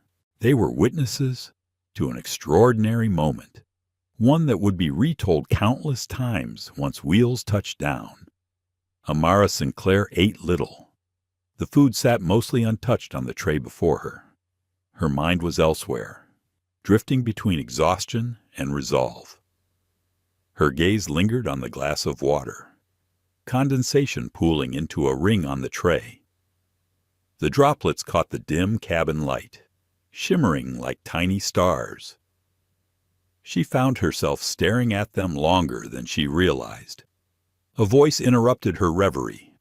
"Doctor, Sinclair." It was the man from 1B again. He leaned slightly toward her, his tone quieter this time, less performative than before. "I know you probably don't want to be bothered, but may I ask you something?" Amara turned her head, her expression neutral. "You may ask." He hesitated, then spoke. "When they were treating you that way, when it was 3 of them against you, plus the captain, how did you stay so calm? I would have lost it." Most people would have. Amara studied him for a long moment before answering. "Calm doesn't mean I wasn't angry," she said softly. "It means I refused to give them control over my reaction. Anger is fuel, but if you let it spill everywhere, it burns you first. Sometimes calm is the sharpest blade you can carry." The man nodded slowly, his eyes dropping. He looked younger now, stripped of the smugness he'd worn earlier. "I think I understand." Across the aisle, the woman in 2A leaned forward slightly. "If you don't mind me saying, Dr. Sinclair, I think what you did tonight, it's going to stick with all of us. I travel for work all the time. I've seen attendants roll their eyes at people who didn't look like they belonged in premium cabins. I've stayed quiet every time. Tonight I'm realizing that silence was just complicity." Her words trailed off, heavy with realization. Amara inclined her head, her eyes steady. "Recognition is the first step, but the next time you see it, you'll have a choice to make. Remember that." The woman pressed her lips together, nodding, her gaze dropping to her lap. The ripple spread. Passengers whispered quietly to one another, glancing at Amara, glancing at the empty spaces where Melissa, Edward, and Captain Hale had once stood. The story had already taken root. By the time the plane landed, it would be retold dozens of times, reshaped, magnified. By morning, it would live online, on news outlets, on forums, on feeds. Jonathan Park, seated now 2 rows back, shifted uneasily. He knew this. He knew the public relations tidal wave that was forming. He also knew that for once, damage control wasn't in his hands. It was in hers. Amara leaned her head back, closing her eyes briefly. Her body ached with fatigue, though her posture betrayed none of it.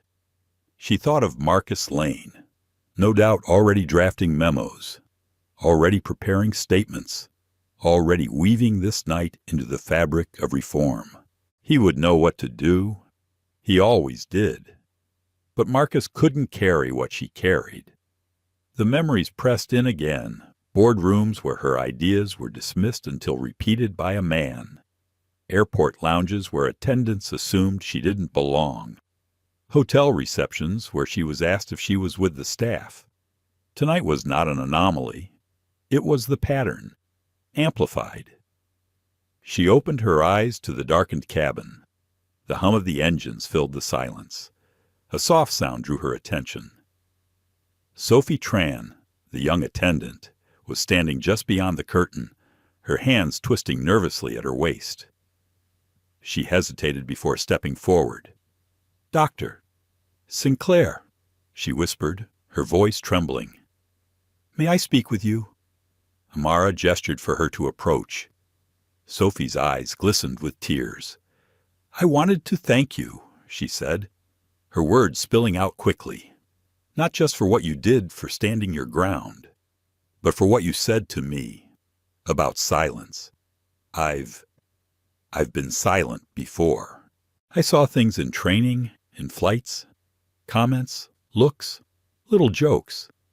I told myself it wasn't my business, that it was safer not to get involved." Her voice cracked. "But tonight I saw where that silence leads, and I hated myself for it." Amara studied her, her face unreadable. "And what will you do with that hatred, Sophie?" Sophie blinked. I don't know. You'll turn it into something better," Amara said firmly. "Hatred of injustice is only useful if it becomes action. Otherwise, it eats you from the inside. The next time you face that choice, remember this night and decide who you want to be." Sophie swallowed hard, nodding through her tears. "I will. I promise." Amara's gaze softened slightly. "Good. Then this night was not wasted." Sophie stepped back, her posture straighter, her expression steadier. For the first time that evening, she looked less like a frightened trainee and more like someone who might one day find her own strength. Amara leaned back again, her eyes drifting once more to the window. Clouds glowed faintly in the moonlight, stretching endlessly below them. For a fleeting moment, the view felt like a metaphor, layers of obscurity hiding the truth, waiting to be pierced. The man in 1B cleared his throat gently. "Doctor." "Sinclair," he said. "Quieter this time.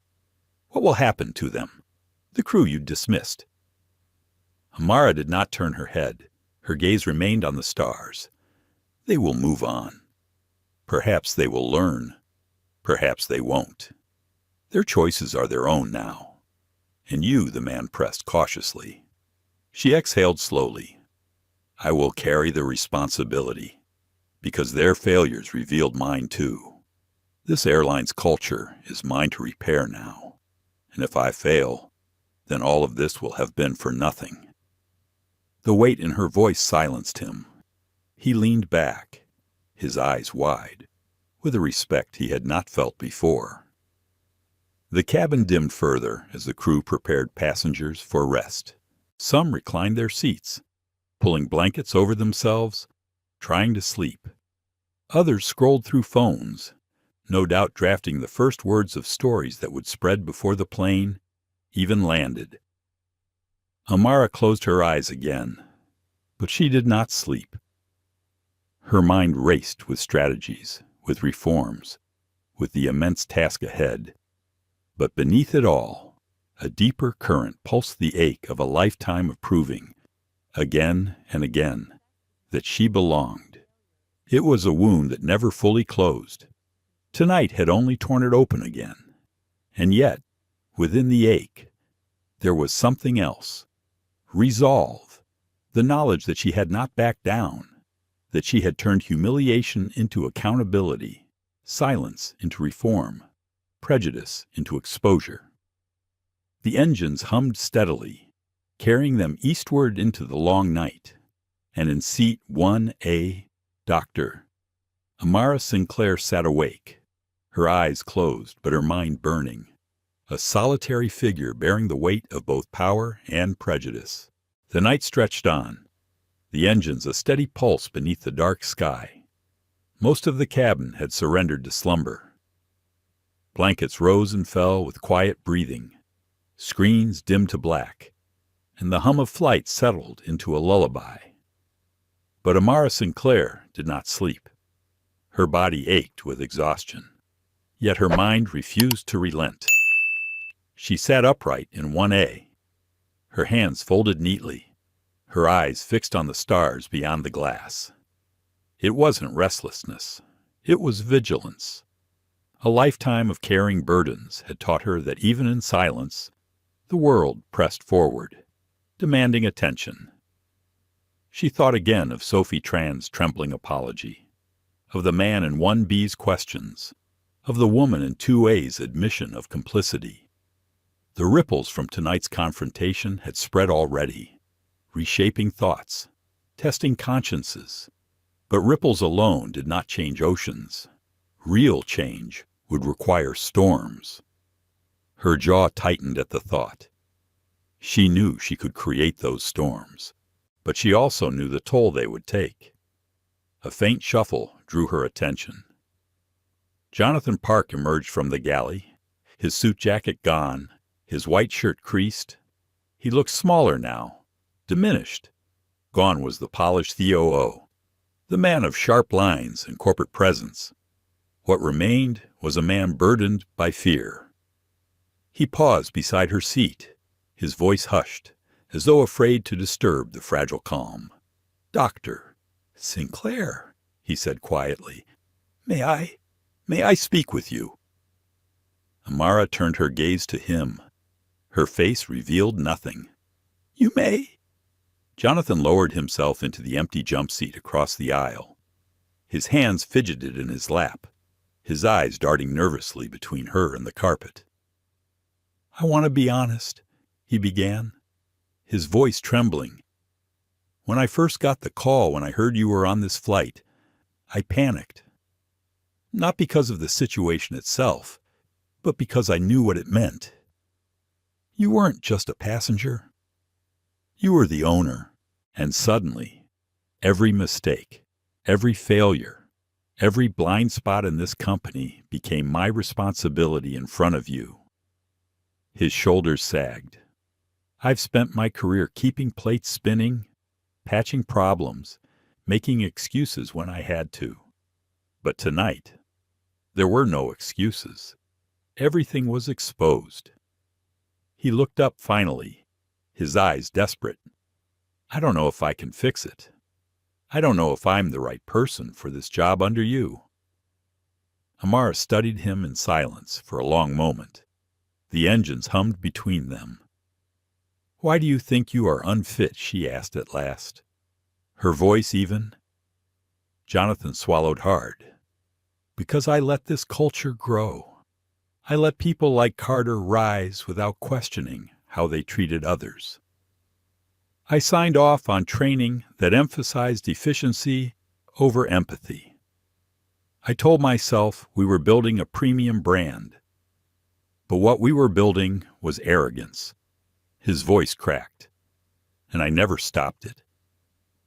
Amara's eyes held his. "So you admit your failure?" Jonathan nodded, his throat tight. "Yes." Her expression softened only slightly. "Then the question is not whether you failed. The question is whether you will continue to fail." Jonathan blinked. I don't want to." "Wanting is not enough," Amara said. "Responsibility is not desire. It is action. If you remain in this role, you will not serve me. You will serve the people who trust this airline with their lives. If you cannot bear that, then you should resign before sunrise." Jonathan's breath caught. He bowed his head, his hands tightening together. "I understand." Amara leaned back slightly, her gaze returning to the stars. Good. Then prove it. For a long moment, Jonathan sat in silence, his chest rising and falling as he wrestled with the weight of her words. When he finally rose, he looked less defeated than before. Not strong, not steady, but resolute. He bowed his head slightly before returning to his seat. His figure swallowed again by the dim cabin. Hummer exhaled quietly. She did not relish breaking him down, but leadership demanded honesty, and honesty was rarely gentle. The hours crept forward. Passengers shifted in their sleep. The engines droned steadily, carrying the aircraft across the expanse of night. At one point, the man in 1B stirred again, glancing at Amara. His voice was low, hesitant. "Doctor, Sinclair, may I ask you one more thing?" Amara tilted her head. "What is it? When you revealed who you were, when you said your name, did you feel vindicated?" Her lips pressed into a thin line. She considered the question carefully. "No," she said at last. "Revealing my name was not vindication, it was necessity. Vindication would have been them treating me with respect without knowing who I was." The man's eyes widened slightly. He nodded, sinking back into his seat. Amara's gaze returned to the window. The horizon was beginning to pale faintly, the first hints of dawn brushing against the edges of the sky. They were nearing their destination. With dawn came decisions, meetings, reforms, the long grind of reshaping a culture that had been allowed to decay. She felt the weight of it pressing on her shoulders already. But beneath the weight, there was something steadier, resolve. The PA system chimed. Angela Ruiz's calm voice filled the cabin. "Ladies and gentlemen, we are beginning our initial descent into New York. Please return to your seats and fasten your seat belts." The cabin stirred awake, blankets folded, trays cleared, seats upright. The rituals of arrival began. But beneath them all, a current remained, passengers still watching her, still whispering her name. Amara sat straighter, her hands resting lightly on her knees. She had boarded this plane as an anonymous passenger. She would leave it as a symbol, whether she wished it or not. As the plane dipped lower, the clouds parting to reveal the lights of the city below, Amara felt the ache in her chest ease just slightly. The night had been long. The work ahead would be longer still. But she was ready. The wheels touched down with a soft jolt, the roar of reverse thrust filling the cabin. Passengers leaned forward, bracing themselves, the runway lights flashing past in rapid succession. When the aircraft slowed to its taxi, the hush lifted into murmurs again. Some passengers clapped softly, more in release than celebration. Others simply watched her, waiting for her next move. Amara remained still, her face calm, her gaze steady. She did not need to speak. Not yet. The plane rolled toward the gate, the engines quieting. The night was ending. Dawn had come, and with it, a reckoning. The seatbelt sign dinged, a soft chime that broke the fragile stillness. Passengers stirred awake, stretching stiff limbs, rubbing sleep from their eyes. The cabin lights brightened in stages, chasing away the shadows of the long night. Amara Sinclair remained composed in her seat, her bag already organized at her feet. She had not slept, but she carried herself with the same poise she had maintained since the beginning. The fatigue was there, tucked in the corners of her eyes, but so was the fire, steady and controlled. Angela Ruiz, calm and efficient, moved down the aisle, reminding passengers to check around their seats, ensuring overhead bins were closed securely. Her tone was professional, but softer than most pursers Amara had encountered. She wasn't simply delivering a script. She was tending to people. Across the aisle, Jonathan Park sat stiffly, his phone glowing in his hand. He had been sending messages nonstop since before descent. Now his fingers hovered, frozen, as though no words he typed would ever feel enough. As the plane taxied toward the gate, passengers whispered again, their glances darting toward Amara. Some whispered with awe, others with unease. Many were clearly rehearsing how they would tell this story once they reached the terminal. Already the legend of Seat 1A had been born. The aircraft slowed to a stop. The seatbelt sign chimed again. The sound of buckles clicking open filled the cabin. People reached for bags, pulled down coats, checked their phones for messages that had accumulated in airplane mode. Amara remained seated, still and composed. She did not rush. She never did. Jonathan rose abruptly, stepping into the aisle and approaching her with careful deference. His voice was low, urgent. "Doctor, Sinclair, the press is here. Word spread during the night. By the time we pulled into the gate, there were already reporters waiting." And he hesitated. "Corporate is waiting, too. A few board members flew in early when they heard what happened. They want to speak with you before you even leave the terminal." Amara's gaze lifted to him, steady and unreadable. "Do you believe I am unprepared for that, Mr.?" Park Jonathan's throat tightened. "No, of course not. I wanted to warn you." "Good," she said simply, then reached down to lift her satchel. The passengers began to shuffle down the aisle. Some avoided looking at her, embarrassed by what they had witnessed and done nothing to stop. Others lingered, giving her small nods of respect as they passed.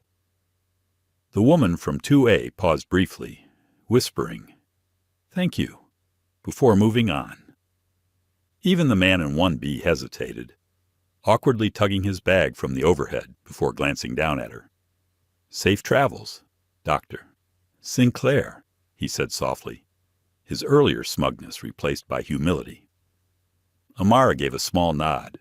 "Safe travels," she echoed. Soon the aisle cleared. The line of passengers trickled out through the jet bridge, their murmurs echoing faintly back into the cabin. Jonathan gestured nervously. "Shall we?" Amara stood slowly, her satchel over her shoulder. She walked forward with deliberate calm, her steps unhurried. The hum of the engines outside had quieted. The only sound was the shuffle of the remaining crew preparing for their next task. At the doorway, Angela Ruiz stood waiting. She inclined her head deeply, her eyes steady with respect. "It was an honor, Dr. Sinclair. Thank you for showing us what accountability looks like." Amara allowed the faintest smile. "Thank you, Miss Ruiz. Lead with that same accountability, and you'll never go wrong." Angela's chin lifted slightly, her expression resolute. The jet bridge air was cooler, carrying the faint tang of fuel and metal. Amara stepped onto it, Jonathan close behind. Ahead, the glow of the terminal spilled into the walkway. Voices grew louder, the hum of commotion swelling. As she emerged into the terminal, the scene crystallized. Reporters crowded behind barriers, cameras flashing, microphones raised. Questions flew into the air like darts. "Dr. Sinclair, is it true you grounded the flight yourself? Do you plan to sue Aurora Air? Were you denied your seat because of racial bias? What happens to the crew now?"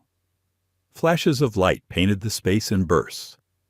Security officers flanked the walkway, guiding her with firm hands, keeping the press at bay. Amara did not break stride. She did not flinch at the questions. Her gaze remained forward, her step steady, her expression composed. At the edge of the gate area, a cluster of executives waited, men in dark suits, faces pale and tense.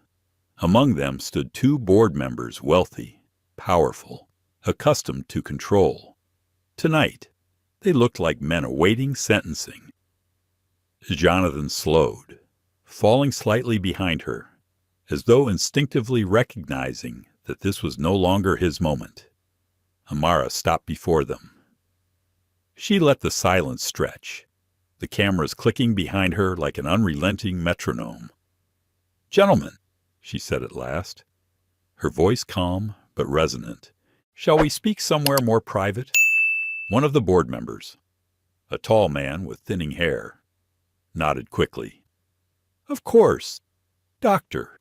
Sinclair. The conference room is ready." They led her down a secured hallway, away from the cameras, away from the waiting passengers who peered through glass walls. Security cleared the path, the echo of her footsteps steady against the polished floor. Inside the conference room, the air was tense.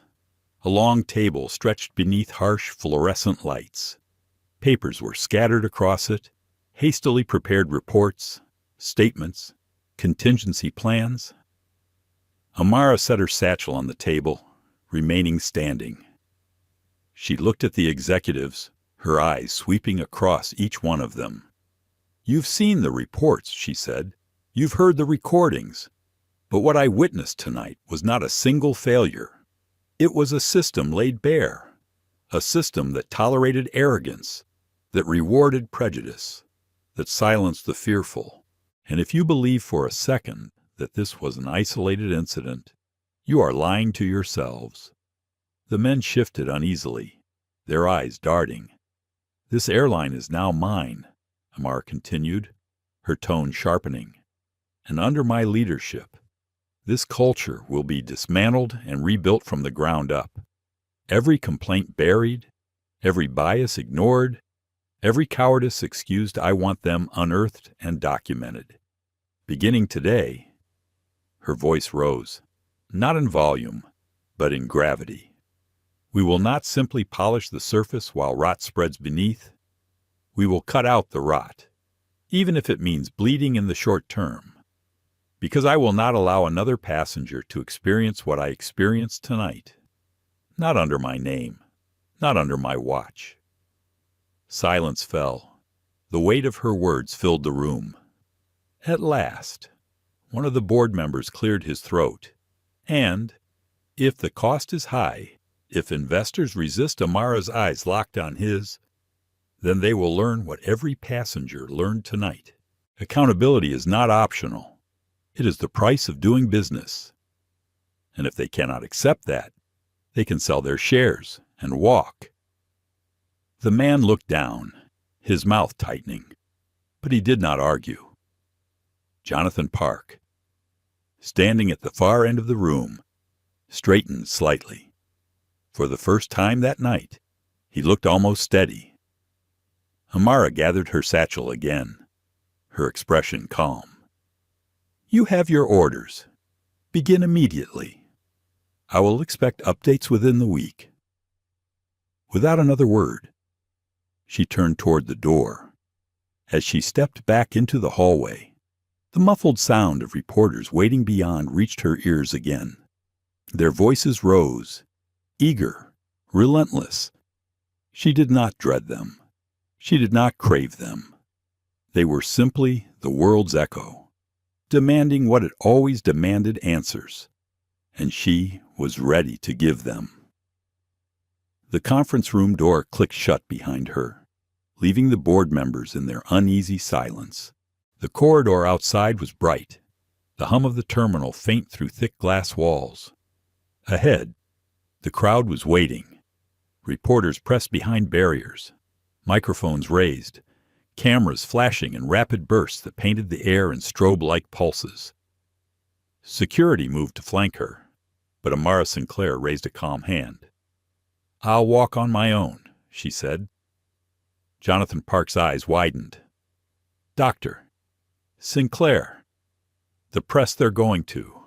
I know what they're going to do," she interrupted gently. "And I know what I must do." Her voice carried such steady certainty that Jonathan fell silent. He stepped back, watching her with a mixture of awe and dread. Amara adjusted the strap of her satchel, straightened her shoulders, and walked forward.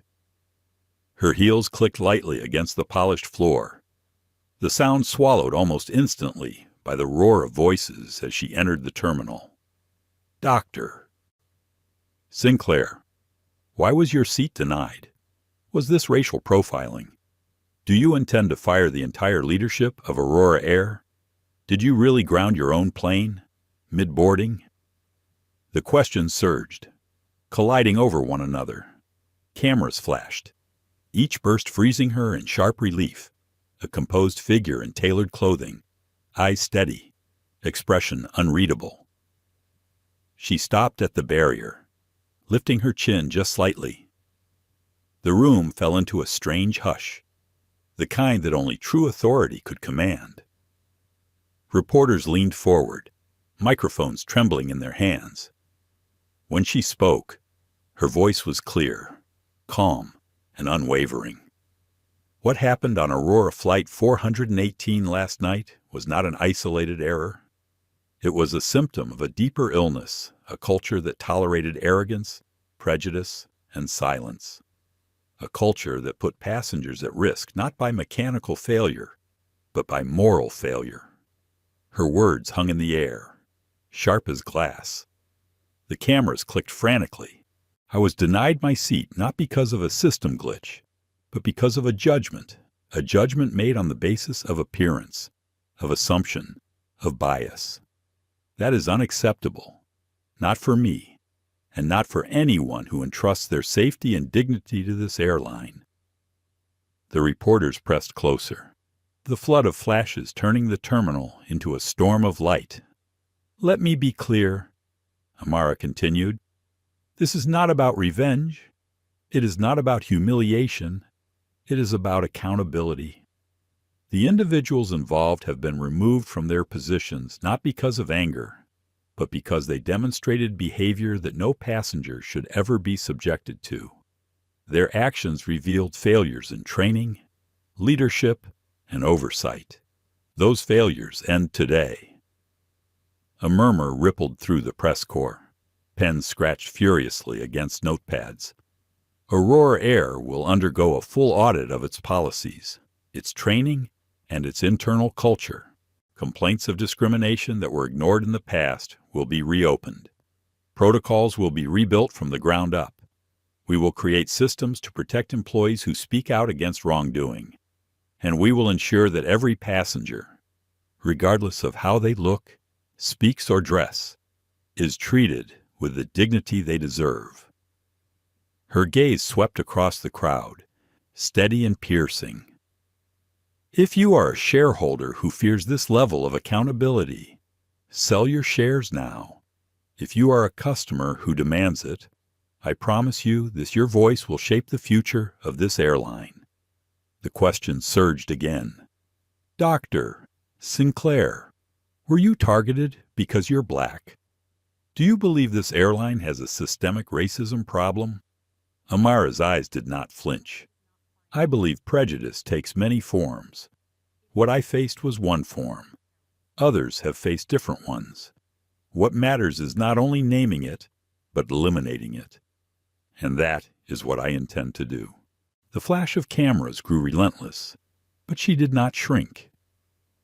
Her voice remained even, carrying the same gravity that had held the cabin in silence hours earlier.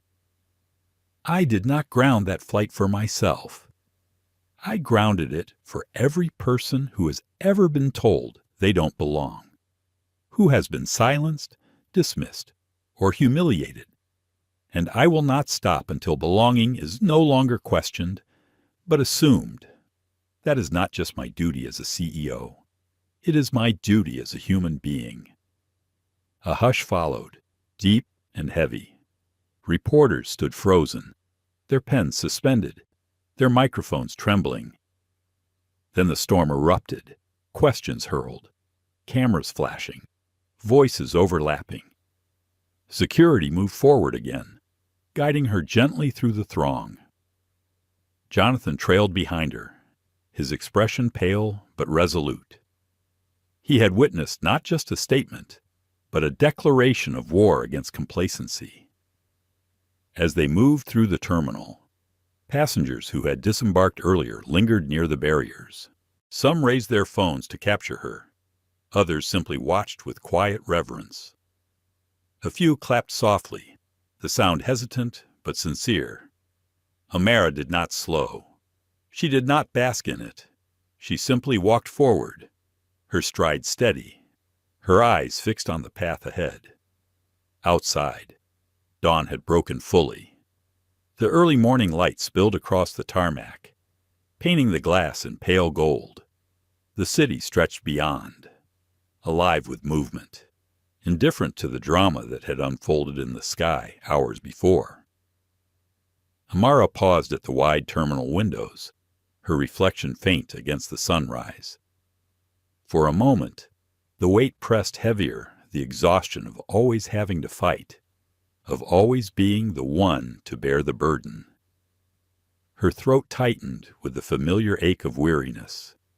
But then she heard her mother's voice again, the same voice that had carried her through childhood struggles, academic battles, corporate wars. You belong before you even step into the room. And she remembered belonging was not granted. It was claimed. Marcus Lane's voice echoed faintly from her phone, still tucked in her satchel. He would be waiting, ready with strategies, ready with plans. The fight was only beginning. She lifted her head, squared her shoulders, and stepped forward once more. The cameras followed. The questions trailed. The world leaned closer. And Amara Sinclair, in the glow of morning light, carried herself not as a passenger wronged, but as a leader resolved. As Aurora Flight 418 touched down in the pale light of dawn, the story was no longer about a seating dispute. It had become a living lesson in accountability. Doctor, Amara Sinclair did not raise her voice. She did not trade insult for insult.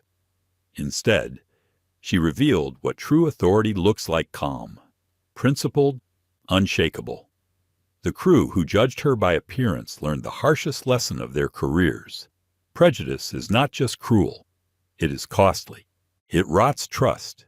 It poisons culture. And when left unchecked, it can bring down not just individuals, but entire institutions. Yet beyond the firings and the fallout, the heart of this story is not vengeance. It is humanity. It is about the silent passengers who began questioning their own complicity. It is about a young attendant who discovered the price of staying quiet.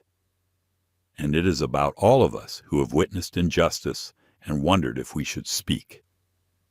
Amara's resolve reminds us silence protects the oppressor, not the oppressed. Respect is not a privilege to be granted. It is the baseline of human dignity. So, as you leave this story behind, carry its weight with you. Ask yourself in the next moment of injustice, will you stand silent or will you stand firm? If this story moved you, if it made you think, or if it reminded you of your own power to make a difference, please like this video, share it with someone who needs to hear it, and subscribe to our channel for more stories of justice, consequence, and the moments that change everything.